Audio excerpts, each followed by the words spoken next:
Well, that kind of ended. I mean, so I'm Skip Alzheimer. Welcome to the AV Geeks Lunchtime streaming show. Basically, with A-roll and B-roll with 16mm film, you have one reel where you have footage, and then you have black slug in between.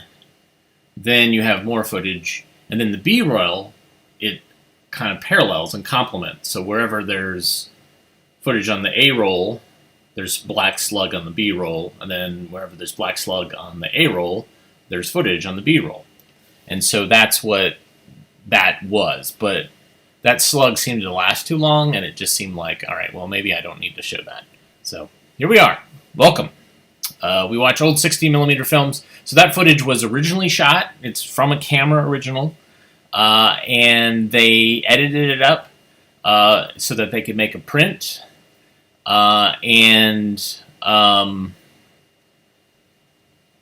Which you would eventually see with a soundtrack. So there was no sound recorded when they shot that footage.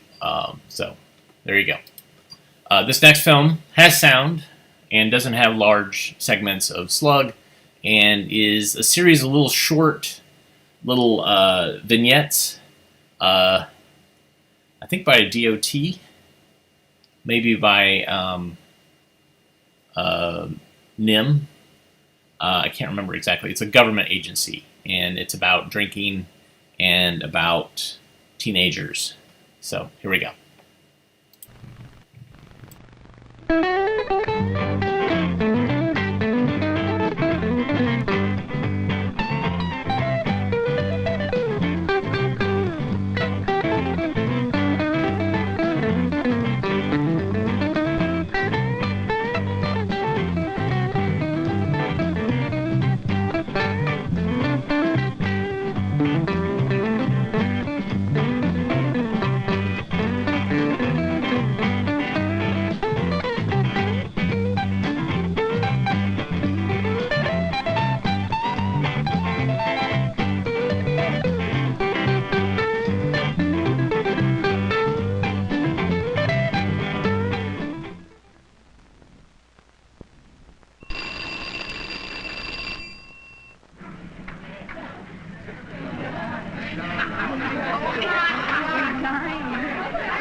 Yeah, she's really nice. I wouldn't mind going out with her myself. Don't you wish? I saw you down there with her in the cafeteria.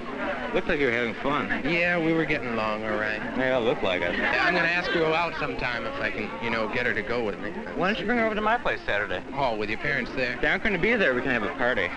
Party? Yeah. You need some beer? Yeah, can you bring some? Yeah, how much do you want? The more the better. Hey, Joe. Hi.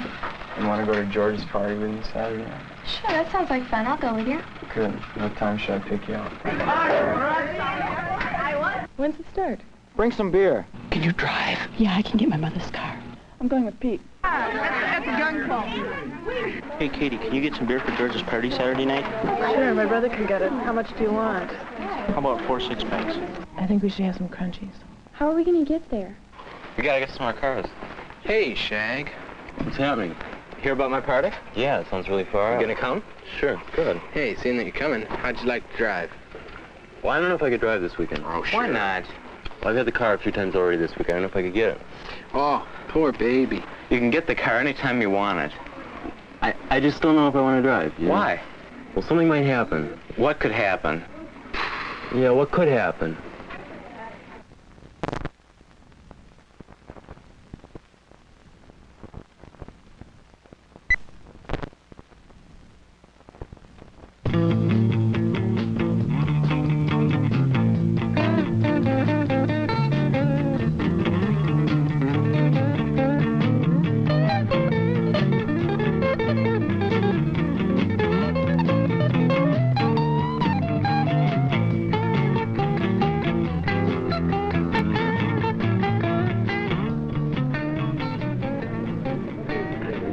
Coming up behind us, coming up behind us. How about that?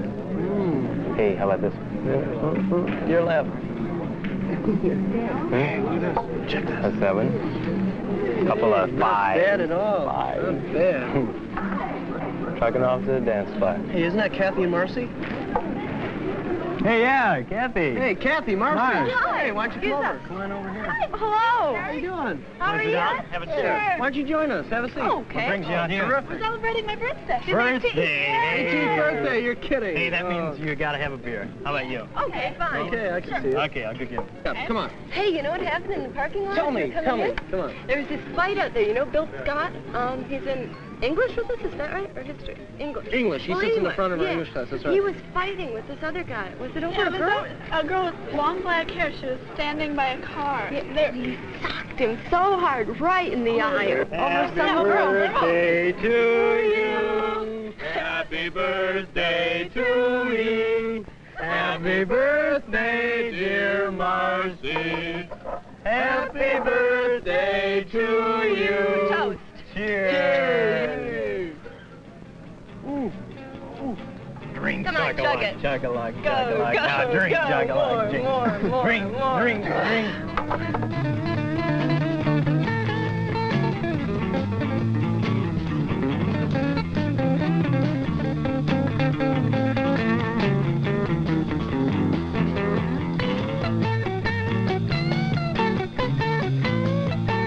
Some game last week, wasn't it? Did you like it? Sure, what? Hey, I have a suggestion. What? Suggest. Are you ready? Come on, go, I'm ready. Why don't we all play Buzz?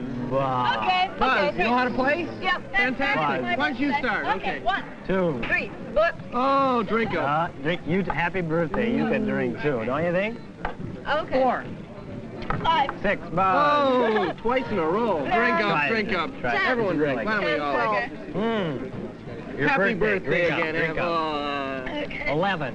14. Drink Come up. on. Drink up. She's getting drunk. I can tell it already. 12.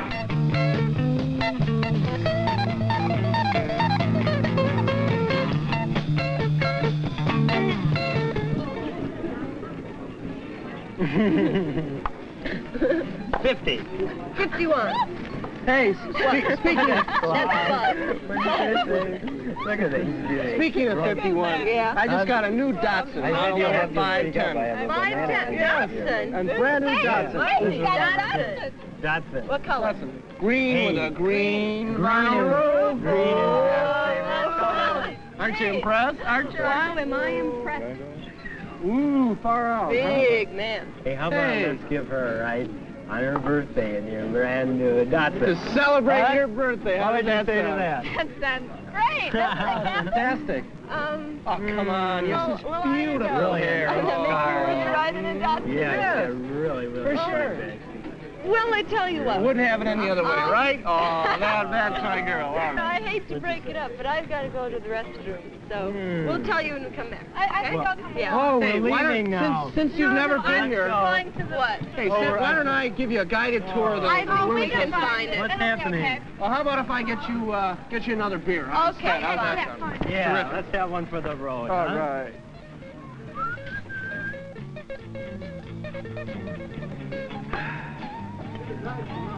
Yeah.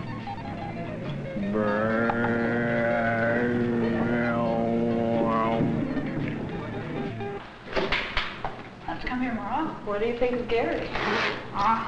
It's really nice. You and Steve seem to be getting along pretty well. Oh, yeah. I'm glad.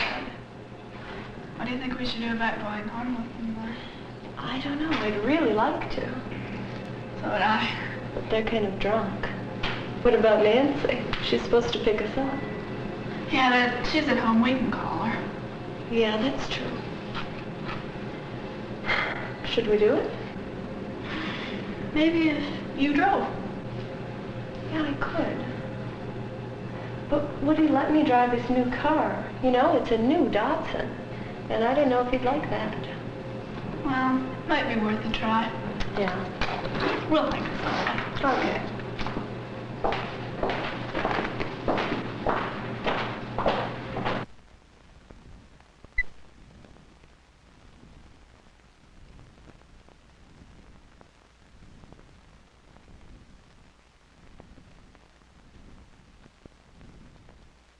Hey, let's chug one for the road. How's Okay, that sound? ready, go.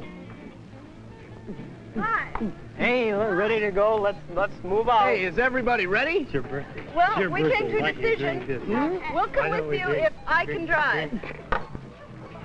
You Oh, drive, come you on, drive. I'm a good driver. You really. drive. I'm sober. I I can know drive. you're sober. I I think know I you can, should but I just want to drive a Datsun, I'm okay? sober. Oh, come on. Come on. Hey, I don't care who drives. I just want to go. Let me see if I can find my keys, okay? Here comes the keys. Oh. Where are the keys? They are there. Where are the keys? Here is it. Hey, Oh. yeah, the keys. Yeah, the keys. Yay.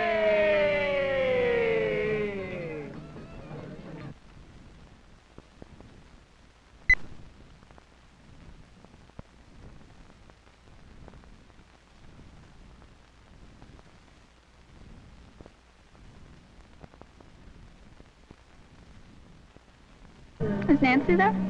Okay. Hi, Nancy. This is Marcy. Listen, I know you're planning on picking us up later, but, well, the guys we're with are kind of drunk, and we don't want them to drive us home. So could you come out now?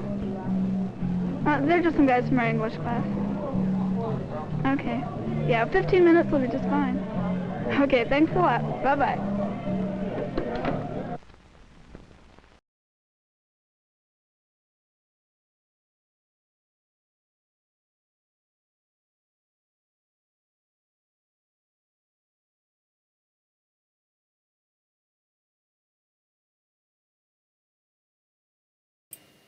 Nice. Huh. I wonder what happened there. Kind of interesting. I like the how each of the narratives, each of the little triggers, kind of lead to the next one, so that there is like a continuous narrative arc there. It's kind of great.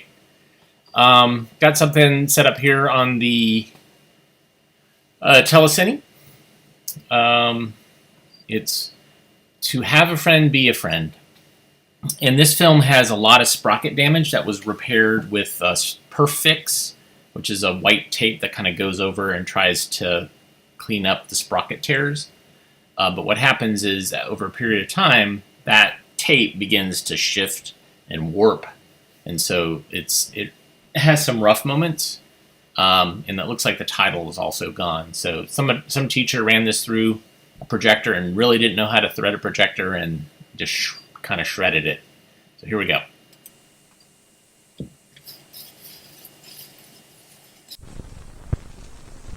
Play together and share. Real mean, bully and scream, but nobody's gonna care. Cause then you got to be a friend, and it's so easy. Everyone is friendly and fun, and everyone is gonna be nice to you. Well, to have a friend, you got to be a friend. It's simple as it can be. Try it, and you'll see.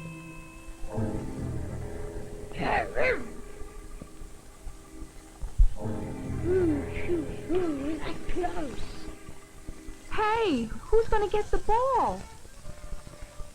Not me. Not me. Not me. Hey, Stork, can you get our ball back? What? From him? Are you crazy? Wait, if you're B, you can grab the ball. Well, okay. Good.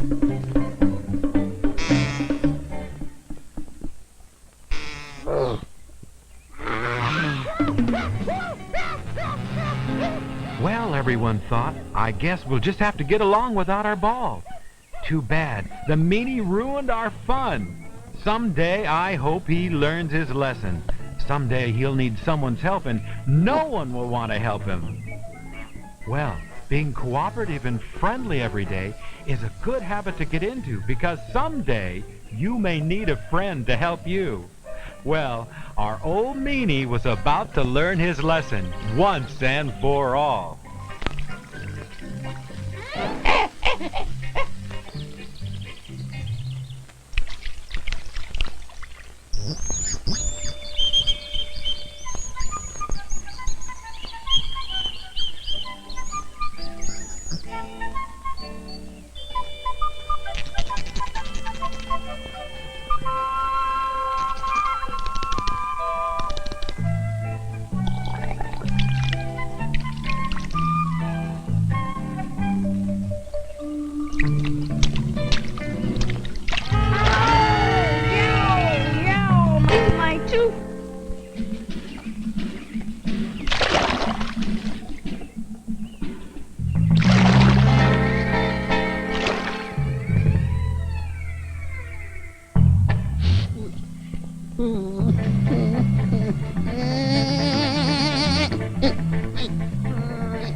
He was in a fine fix. First of all, he never brushed his teeth, and now he had a toothache. Ow! Oh, my tooth hurts. Ooh, won't anyone help? It hurts. And second of all, he was never very nice, and now no one would help him. No one felt sorry for him at all.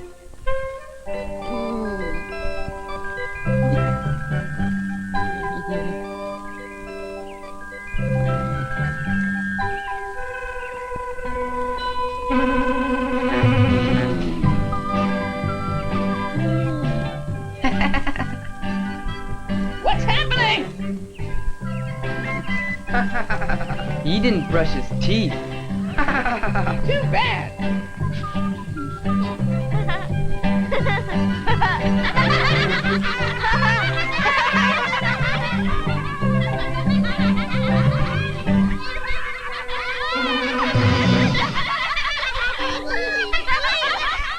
Hey guys, what's so funny?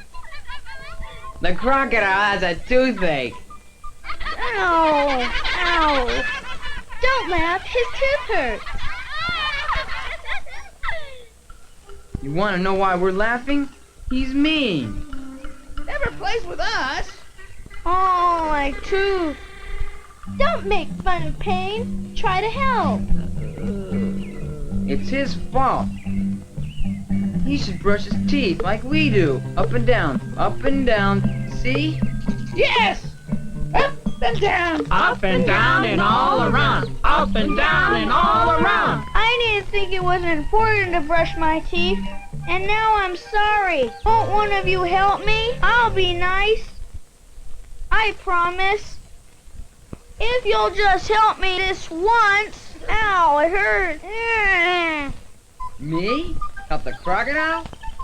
Not me. Me either. Now no one wanted to go and help him because no one believed him. They only remembered how mean he always was. Open wide. But he was very lucky.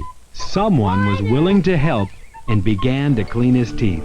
She wasn't a bit afraid. She said, "Most people want to be friendly. Some just don't know how." Everyone was surprised to see the little bird and the meanie getting along so well.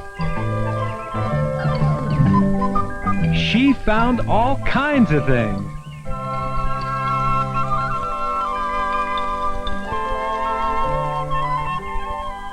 The old meanie had been so bad about brushing his teeth that now one of his teeth had to come out. The friendly bird found the aching tooth. There now, all better.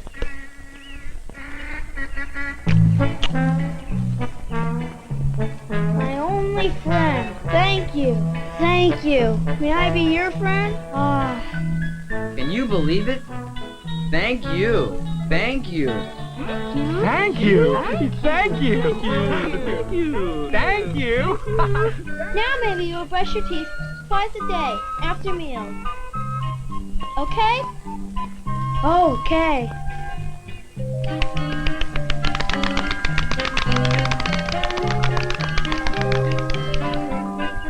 Can we be friends? To have a friend, you have to be a friend. And practice being a friend every day. To have a friend, you have to always try to be a good friend. Be a real good friend. You'll have good friends. Lots of good friends. Wouldn't that be nice, though?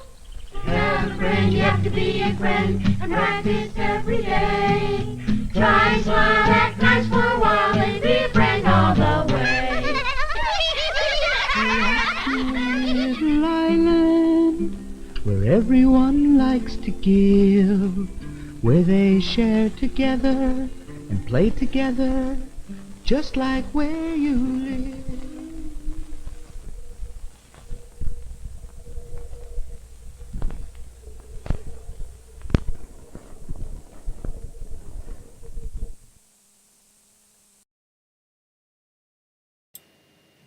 Well, YouTube was not being a friend.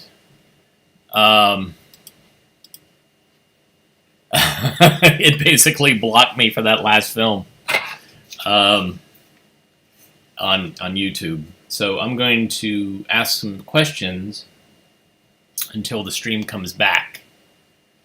What do we got here?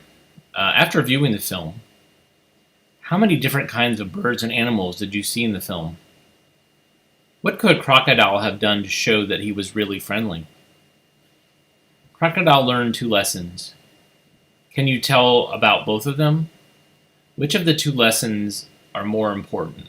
Why? Tell some things that you would do to make friends with a new person in your classroom. Let's see if I'm back. Still blocked on YouTube. We'll just keep rolling. I gave everybody a link to Twitch, so maybe people are going to start showing up on Twitch, and they are. So YouTube, you're a nut. Anyways, let's see what we got here. That film wasn't worth blocking, but you know, I like it nonetheless. I'm happy I showed it because that's what we do. Scott's Diesel, thank you for the coffee, and also thank you, Jerry, for the coffee. You can support us by visiting this link and buying us coffee. You can also hit like and subscribe and get notifications, and go to avgeeks.com to see more. So, all right, am I back? I am back. All right. My stream is no longer being blocked due to copyright issues. Let's see if we can block it again.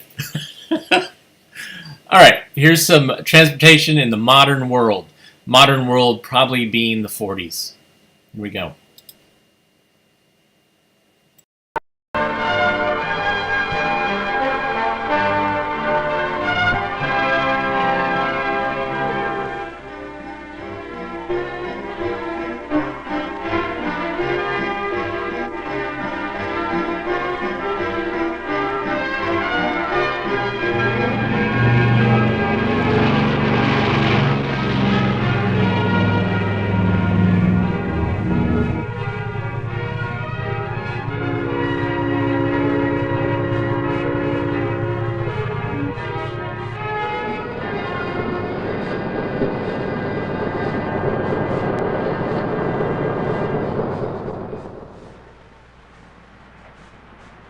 This is a story of how people and things are moved from place to place.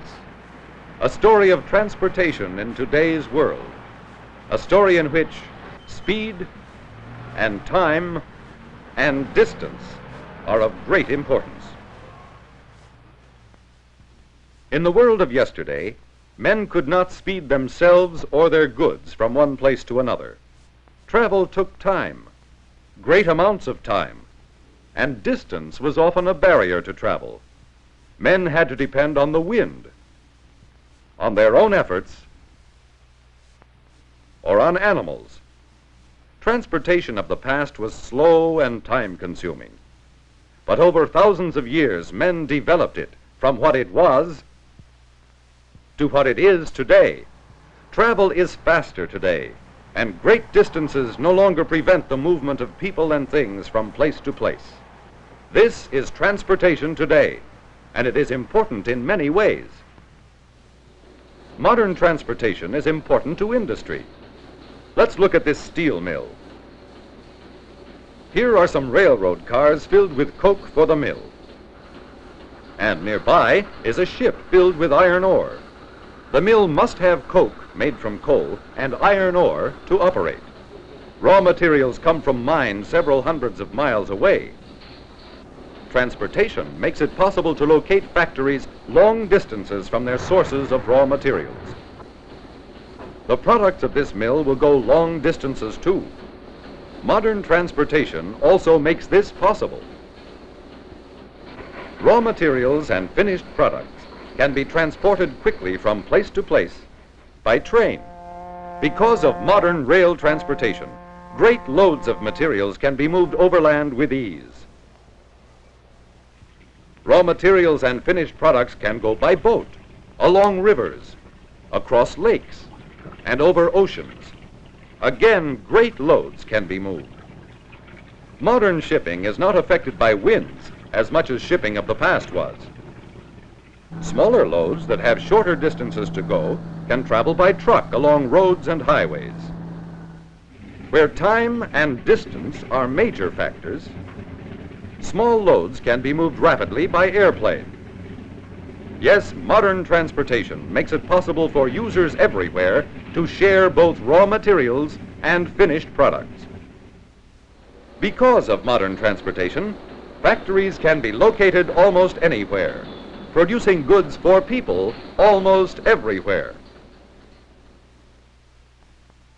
Modern transportation is important to people who must travel from one place to another. This boy depends on a bus to get him quickly to school several miles away.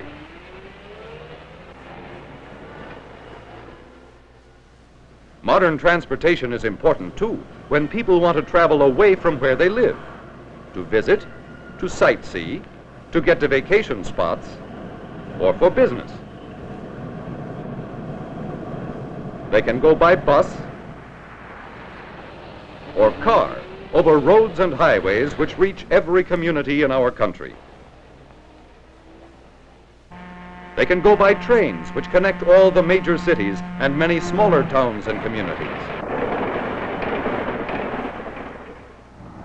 Travel by air is fastest, and especially important as a time saver when great distances must be covered over land or water. Ships provide comfortable and safe means of travel over water when the traveler is not in a hurry to reach his destination.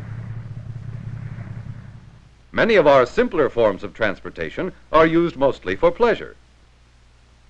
Sailboats, rowboats, canoes, bicycles, and horses too. So you can see that means of transportation can give us pleasure as well as carry us from place to place. Transportation is vital to the existence of cities. It helps to keep the business of the city going. Means of transportation in the city are complex and varied. There are buses which follow certain routes, making most parts of a city, especially its business area, easy to reach. Taxi cabs and private cars can go more directly to places in the city along the streets that connect all its parts. In the very large cities, there are subway trains and elevated trains that run over or under street traffic along more permanent routes than buses. They carry large numbers of people quickly from place to place. Trains carry people into the city from the suburbs where they live directly to the business section of the city where they work. So it's easy to see that cities couldn't get along without many means of transportation to carry people quickly from place to place within and near the city. But transportation is important to a city for more than this. It is also necessary for bringing important goods into a city. Here are docks in the city, where ships come from many places to unload cargo and to load cargo to carry to other places. Here are freight yards, where great trains come from all parts of the country with goods for the city, where new trains are formed for taking goods to other cities. Trucks come into the city each day with foods grown on nearby farms. Without this food, the people of a great city would starve. So you can see that this city depends on transportation to bring important goods to it from outside. All cities depend on transportation for this reason. No great city could exist without the many means of transportation in use today. And many cities have become great because they've become centers of transportation. Some cities on lakes and oceans and rivers became great ports. Other cities became great as rail centers. Transportation has helped bring greatness to our cities and to our nation. Highways are everywhere. Cars and buses and trucks can travel to every tiny town and major city of our land. Rivers and lakes are highways for ships carrying great cargoes. Highways of rails carry long trains of people and goods from one place to another. The air is a great highway for airplanes, making places which were formerly days apart now only hours apart. Transportation links most parts of our country, and because of its great importance, we are always trying to improve our forms of transportation. Think of how the automobile has been improved.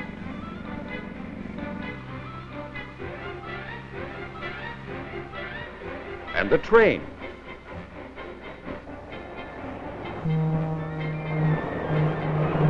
And steamships.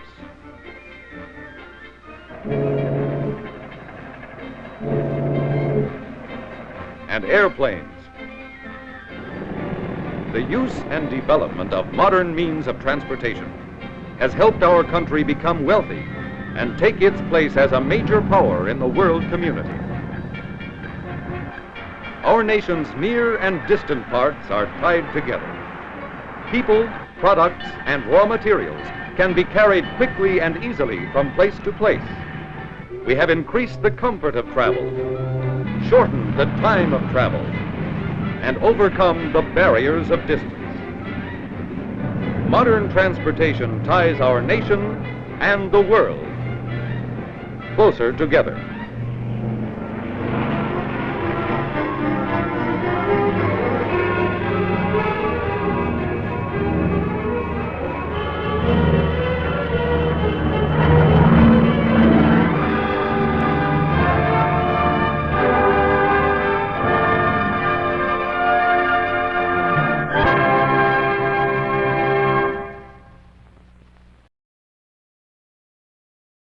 I love it. Beautiful travel footage and transportation footage.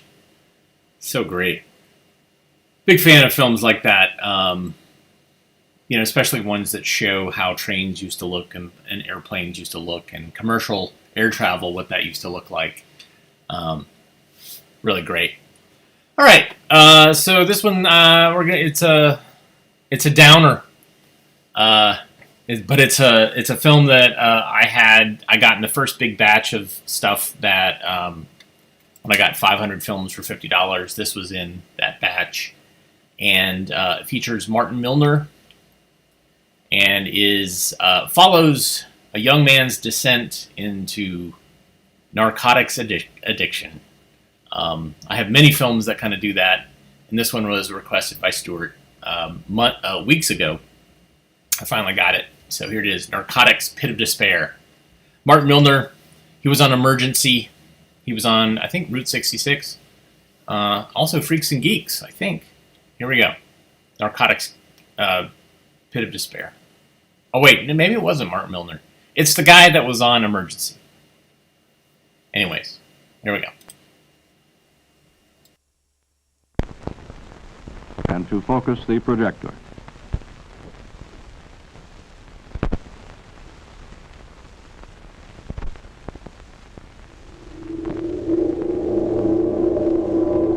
Since time began symbolic of evil, destruction, death. Kevin Gage is his name.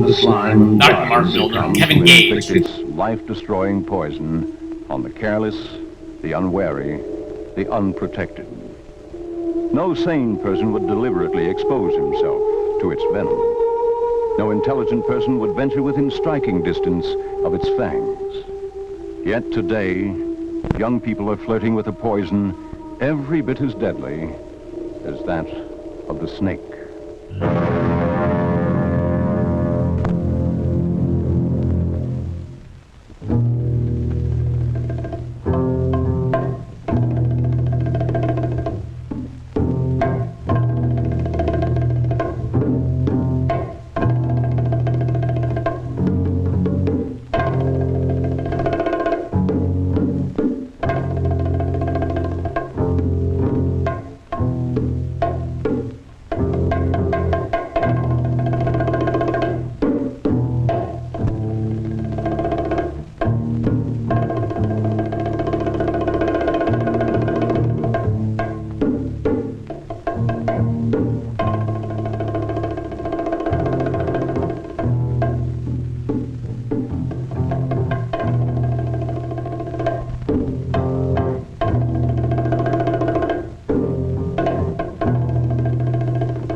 One of the potentials for illegal drug traffic is the school.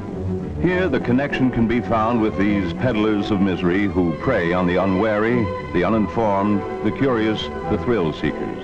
Most young people will continue through life as normal, responsible citizens. Others, the shunted and unloved, the unguided, the seekers of thrills and kicks are candidates for the slave world of lifelong drug addiction. But no one is immune. How does it happen? Where does it start? What are the signs? The pattern is generally the same. Take a lack of responsibility, the inability to make right choices, add to it ignorance and indifference, and top it off with a desire for escapism and kicks.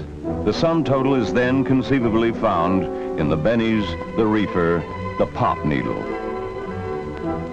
Take John Scott. He'd be the first to laugh at the thought of his being hooked. Sure, before the last exam, he took a couple of bennies to pep him up, but so what? Everybody knows a couple can't do any harm. What he should have known is that not only are barbiturates dangerous to his nervous system, but they destroy the inner resources he has now to overcome the obstacles of daily life. But he's too busy with his girl, his car, his sports. The little problems he has don't seem too important. He knows he's failing in English and on the borderline in math, but he's not really worried. He knows he'll be okay on the next exam. Sure, he'd be willing to come for extra instruction on Saturday, but Saturday's his practice day. He's doing well in track, and he feels he will do better. With more training and practice, he might even get to represent the school in the state finals. But word has come down that his grades aren't too good. Unless he pulls them up, he can be put off the team. A normal enough problem with a normal enough solution.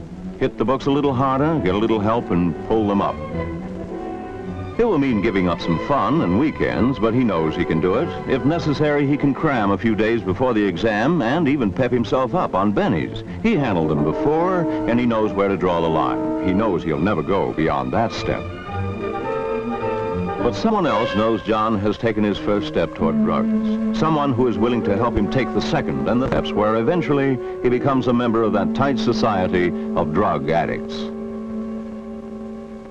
To John, it seems perfectly natural and innocent to bump into an old classmate. He hasn't seen Pete since he dropped out of school last year. From the looks of him, he seems to be doing well on his out-of-town selling job. What John doesn't know is the selling job is pushing dope, and the long absence from town is prison. Their accidental meeting calls for a little celebration, and Pete has just the thing. There's a little private party going on tonight, plenty of fun and laughs. Take a break a little. It sounds good, but today's his father's day off, and John needs his help with some school problems. If there's another party sometime, maybe he can make it then.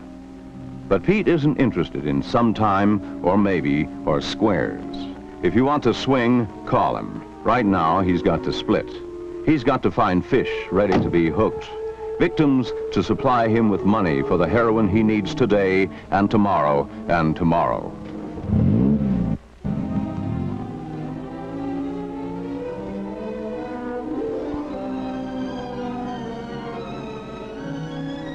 Compared to Pete's problems, John's are nothing.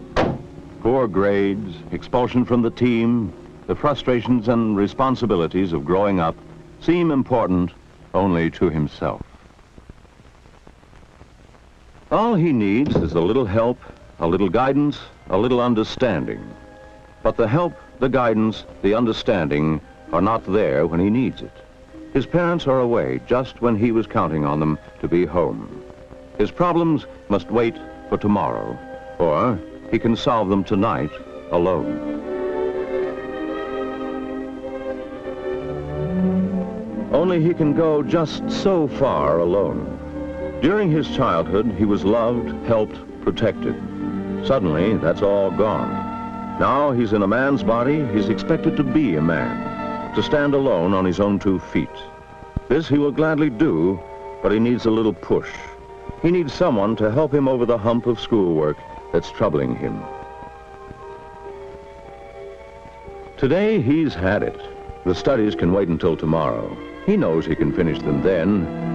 What he doesn't know is behavior habits formed long ago are now taking over.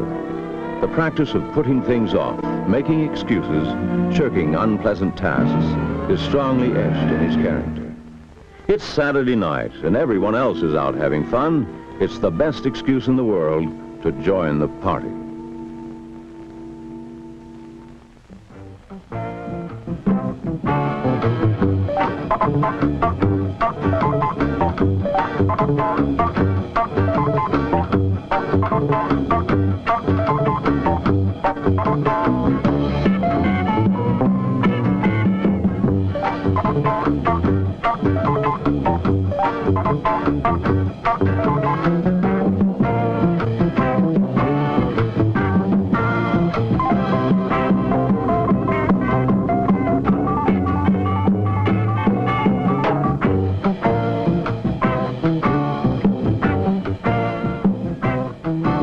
John, the party is swinging. Just the thing he needs to pep him up. The stage is set, the principal players are in position, the curtain is up. John doesn't realize it, but he has just been cast as the star fall guy in a real-life tragedy.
The excitement of Helen and several beers have taken effect. Inhibition and caution are forgotten. When Helen suggests they have a few more beers, he's all for it. Why not? Everyone else is doing it. To refuse would be square, and that terrible label must be avoided at all costs. Besides, he's never been high on it before, and he never will. He can handle the stuff. The only trouble is he can't handle so much. Under the influence of the beer, Helen comes through as much more friendly. He's flattered by her attentions and her interest in him. If he could see her arms scarred by the needle marks, he would know she's a hype. If he could see her police record, he would know she works for Pete. Pete and Helen know their parts well. They've been through it before, and they know the time is right.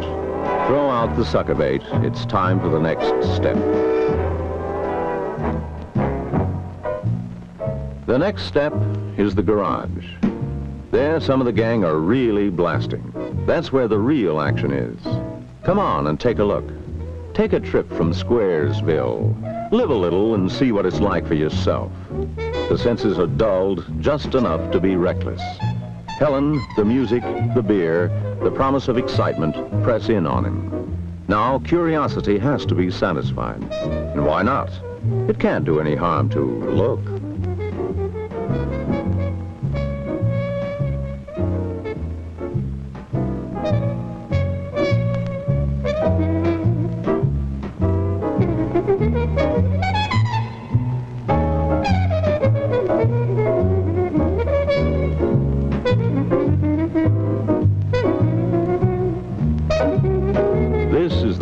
Action. The pot party. The trippers, the grasshoppers, the hip ones, all gathered in secrecy and flying high as a kite. Outside the boundaries of their phony world of kicks is the ever-present possibility of discovery. This must be avoided at all costs, for discovery brings with it the penalties of society: shame, arrest, prison. So destroy the evidence, leave not a trace, burn it in paper trash. That way they can deny possessing the illegal marijuana. They can say the flaming can is part of a game. They can lie, they can swear. This time the gang's lucky. It's not the law, or discovery, or problems. It's just their supplier, Pete, with his #1 chick, and a new guy looking for kicks. Forget it, man, and get with the countdown. Shake this square world and blast off for Kicksville.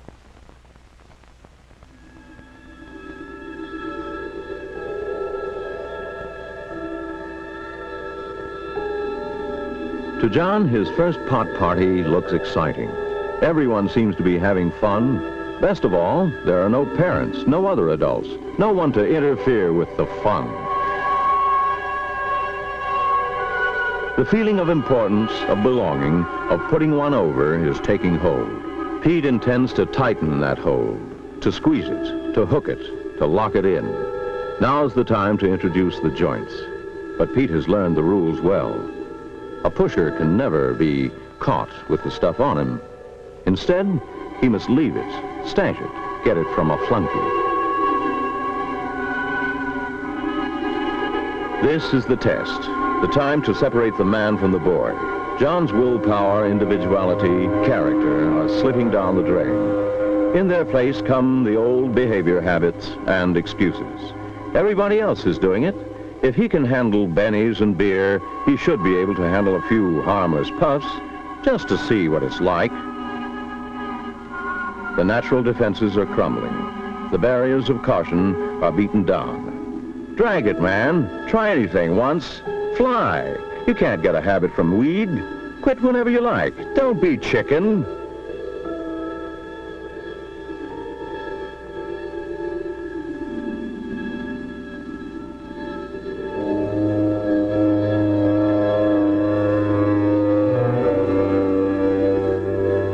Come on, man. Get with it. Under the proddings of the gang, the effects of the atmosphere and beer, the desire to belong, he chooses to go along.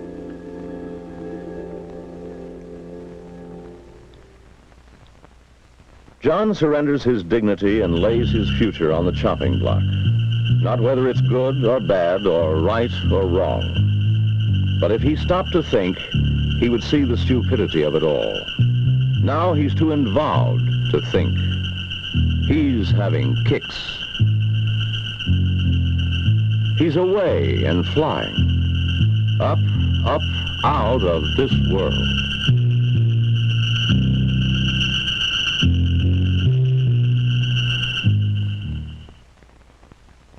But everything that goes up must come down. When John came down, he landed with a thud. Due to the effects of the alcohol and the late hours at the party, the following day he was too tired, too sick to study. Now, facing another school day, he finds the same problems, the same responsibilities are still with him. As well as arguments, traffic violations.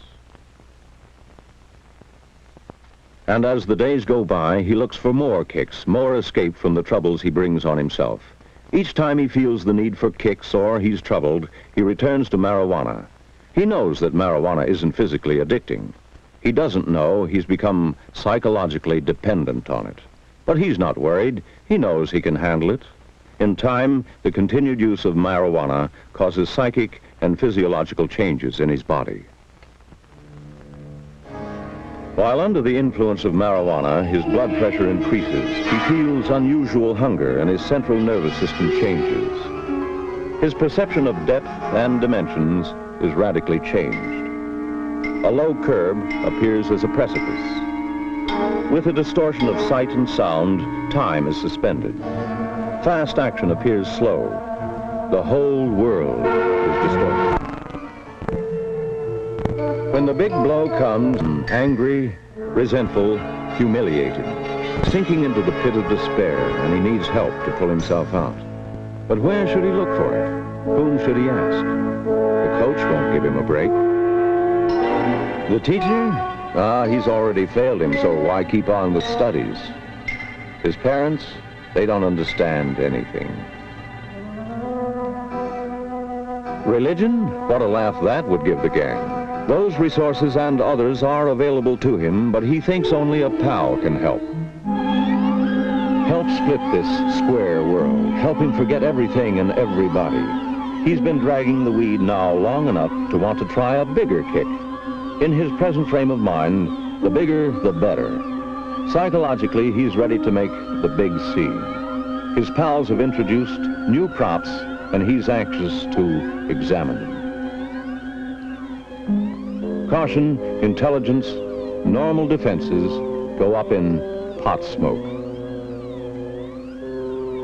Hank is a real hype, a hooked mainliner beyond hope. He is long past getting any kicks from marijuana. His body is conditioned to heroin, one of the most powerful, dangerous drugs known to man. So dangerous that its importation, even for medical uses, has been banned in the United States since 1925. Every day, the cost of his habit rises. $80, $90, $100 a day and more. Every day, he must have increasing amounts of the drug. To get it, he will lie, steal, murder, even trap the innocent. The outfit that he uses is the drug addict's only friend. With it, he can exist in his living hell until the next fix. Without it, he will suffer the unbearable tortures of withdrawal from the drug. To prepare the venom for his bloodstream, he empties heroin onto the spoon. Every grain is precious and cannot be spilled or wasted.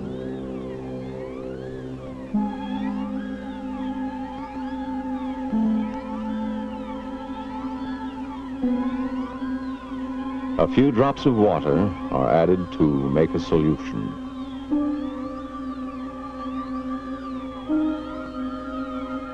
Then the small wad of cotton, usually dirty, is placed on the spoon to serve as a filter.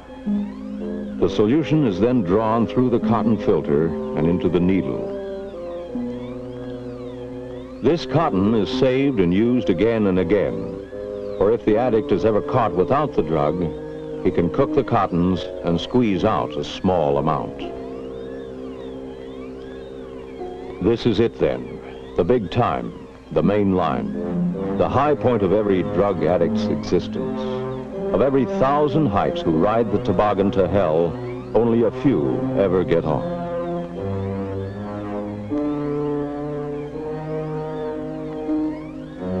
Of course, Pete is careful not to let John see the actual needle pop. That is hidden, ignored, bypassed. Instead, only the fun, the kicks, the real blast is played up. The tourniquet is quickly tied and secured. The vein is enlarged. The hype is ready. All sanitary precautions are ignored and normal hygiene protections are out. All addicts run the risk of infecting themselves with tetanus, hepatitis, venereal, and other diseases. But in a race with time to stop withdrawal, he doesn't think of such things. Right now, all that matters is the dirty needle, the germ-infested cotton, the poisonous drug. By now, John is psychologically ready for stronger drugs. To his confused brain, the idea of joining Hank in a bigger kick is highly enticing. It would be all right to try it just once, just to see what it's really like.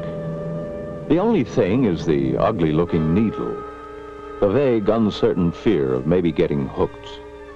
His pal laughs at his fear of a little needle. A small pop doesn't hurt. It only makes you fly.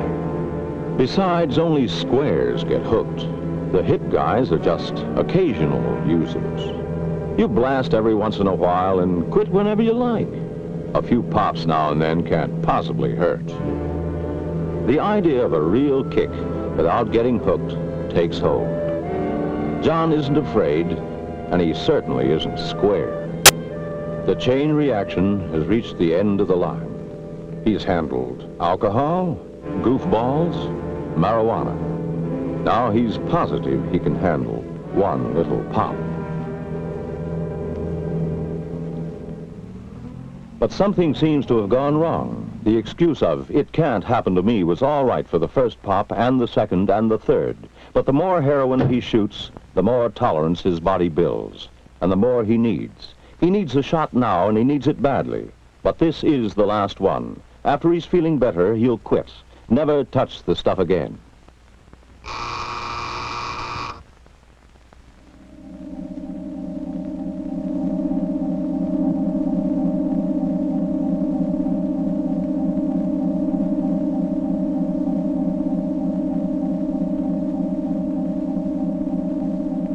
Hank immediately recognizes the withdrawal symptoms in John. Nervousness, nausea, watering eyes, running nose. Too bad, but his pal Pete isn't around to fix him up. Hank needs every grain he has for his own fix. There's nothing to do but wait till Pete comes with more stuff. In the meantime, sweat it out, pal. You wanted kicks? Now pay the price.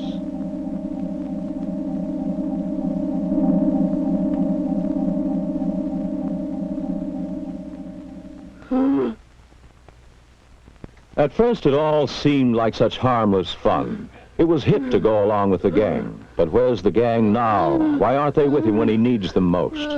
Too late, he realizes that by joining to belong, he's more alone than ever. This is the one trip he must take all alone. Only he himself can experience the unbearable agony of withdrawal. Alternately, he will feel chills and burnings. Violent muscular cramps will rack his tortured body. He will vomit and then retch in uncontrollable convulsions.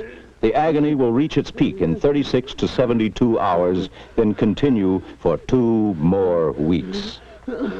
In the meantime, he must obey the rules of the drug addict's world of secrecy. His screams of pain can bring discovery. Worst of all, they can bring the law and forcible denial of the hell drug addicts must have. So cool it, cut it, strangle it.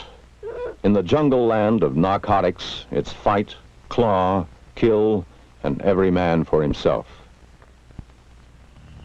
The demons of withdrawal pains have increased their torture. They run rampant through his body and prepare to multiply themselves hundreds of times again. Ironically, the only relief from his demons is through the very poison that originally hooked him. The same heroin that will bind him ever more tightly to his living hell. But the blessed temporary delivery is not given through any noble, charitable motives. It's just the final step in Pete's carefully laid plan. He's made another junkie and another source of money. Now, with the hook in deep, he twists it to make sure the victim will never get away. Now that John has experienced the horrors of withdrawal, he will make sure he gets his junk every day. His pal Pete will be glad to supply him, but only for money, plenty of money. For in the vicious racket that preys on human misery, there is no trust, no credit, no mercy. It's cash on the line or the unbearable agony of withdrawal. How to get the money presents tremendous problems. To secure this money, John must now do things he would never dream of doing before he was hooked. First, he sold his wristwatch, then his hi-fi. Today, it's his mother's best silverware. Although always pressed for more and more money to support his habit, John must preserve outward appearances. Every day he must go through the motions, the pretense of living a normal life. No one must ever know he's a hopeless junkie. But the law enforcement officers, ever alert to the deadly drug traffic, are about to know. Helen, the swinger, the hip chick of the gang, has been picked up for shoplifting in a downtown store. Her previous arrests for shoplifting and prostitution, her addiction to narcotics, weigh heavily against her. But the shame, the stigma, The prison sentence she faces are of second importance now. Her immediate problem is getting another fix to hold off the terrible withdrawals. In police custody, she knows a fix is impossible, so she will settle for the next best thing and cooperate with the law. She will sell the gang, her friends, her soul, for the help she needs to face the coming withdrawal tortures. Swiftly acting on her lead, those of the law strike back, and another small tentacle of the drug octopus is cut off.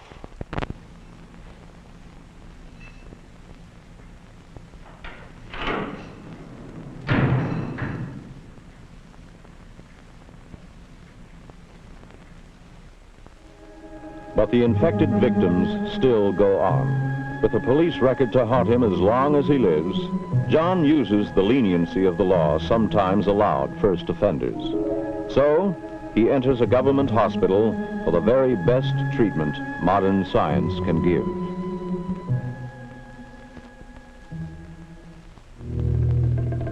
Months later, the agony of withdrawals, the care, the treatments are behind him. Now that he's kicked the habit, he can try to pick up the pieces of his broken life. I wonder if Pete and Hank are out of prison yet. It won't do any harm to stop by and just say hello.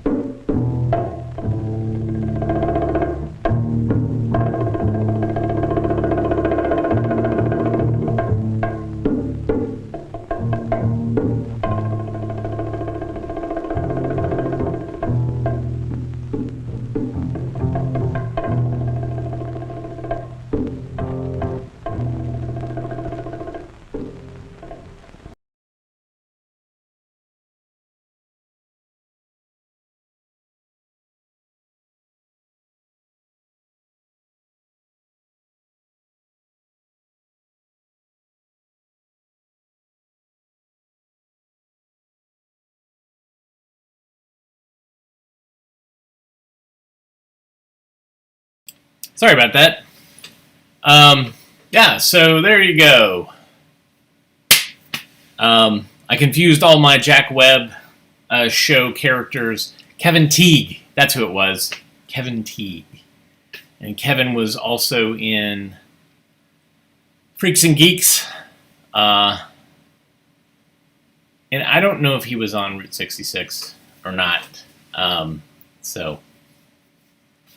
Anyways, so I'm going to have a special guest host tomorrow. I won't be here, but somebody else will be here.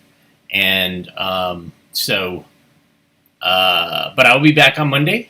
And everybody have a great show tomorrow. It's a special one to kind of